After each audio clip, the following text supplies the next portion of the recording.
Le I Ching est le premier des 5 textes dits canoniques ou classiques, fondateur de toute la civilisation chinoise.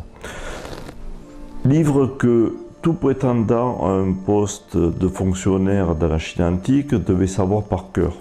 Son origine remonte à plus de 4000 ans, période à laquelle le fameux Fuxi, l'empereur jaune, empereur mythique de la Chine, aurait découvert les trigrammes du I Ching sur le dos d'une tortue alors qu'il était assis sur le bord d'une rivière. Alors, I Ching, qu'est-ce que ça veut dire? Yi signifie changement. Ching signifie classique. C'est donc le classique des changements, ou le livre des mutations, ou bien encore le livre des transformations. Le I Ching part d'une observation du monde en perpétuel changement. Rien n'est fixe ni permanent.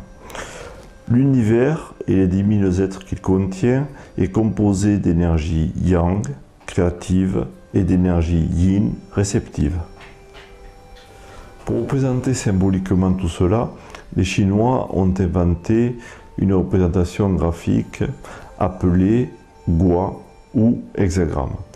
Un hexagramme est un empilement de 6 traits. Chacun de ces traits peut être yang, il est alors dessiné par une ligne ferme, continue, ou bien yin, il est alors dessiné par une ligne brisée, malléable. Il existe 64 combinaisons possibles des lignes yin-yang. Chacun des 64 hexagrammes qui composent le I Ching est une représentation archétypale, un agencement du monde. Comme rien n'est fixe et que toute situation évolue, se transforme en une nouvelle, un hexagramme se transforme et devient une nouvelle situation. Chaque ligne mute à un certain moment en son opposé. Une ligne yang devient yin, une ligne yin devient yang. Cela se produit pour les 6 lignes qui composent un hexagramme. Un hexagramme peut donc comporter de 1 à 6 traits à mutation. La transformation des traits mutants donne naissance à un hexagramme appelé de perspective.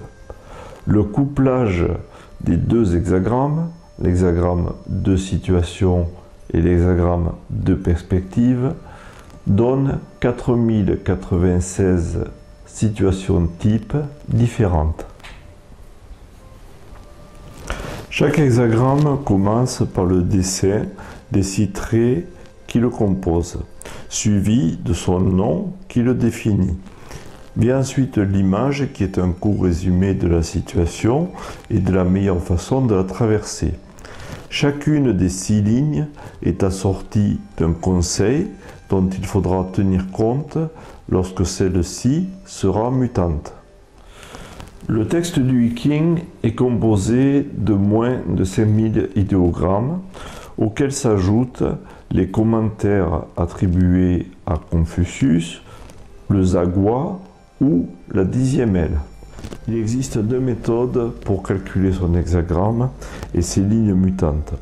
La plus classique, la plus élaborée, aussi la plus subtile, est celle des tiges d'Aquilée qui demande la manipulation de 50 bouts de bâton. La plus fréquente, la plus utilisée chez nous, est celle dite des sapèques, qui consiste à utiliser 3 pièces de monnaie et à les jeter 6 fois de suite. Pour consulter le I Ching, il convient de poser une question par écrit contenant un verbe d'action dont le consultant est le sujet. Toute question qui appelle un oui ou un non est à éviter. Ça n'existe pas avec le I Ching. Le I Ching est un livre de stratégie qui va éclairer le consultant sur la teneur de la situation, sur de quoi est composée la situation, la nature de la situation, et d'une manière si approfondie que souvent le consultant est profondément étonné par la pertinence de son éclairage et la singularité de ces informations qu'il procure à la personne, le I Ching donne les conseils les plus avisés à la personne pour agir au mieux dans la situation qu'il traverse. Le I Ching est avant tout un livre de sagesse qui va apporter à la personne, au-delà des conseils pour agir au mieux de ses intérêts, une autre perspective de tout ce qu'il englobe et de lui-même. Vous l'aurez compris, le I Ching est multiple, à la fois livre de sagesse, manuel d'aide à la prise de décision. Il saura vous accompagner dans votre vie comme un ami fidèle, vous aider à prendre les meilleures décisions selon les situations que vous traverserez. En tout cas, quoi qu'il en soit, vous pourrez toujours compter sur lui.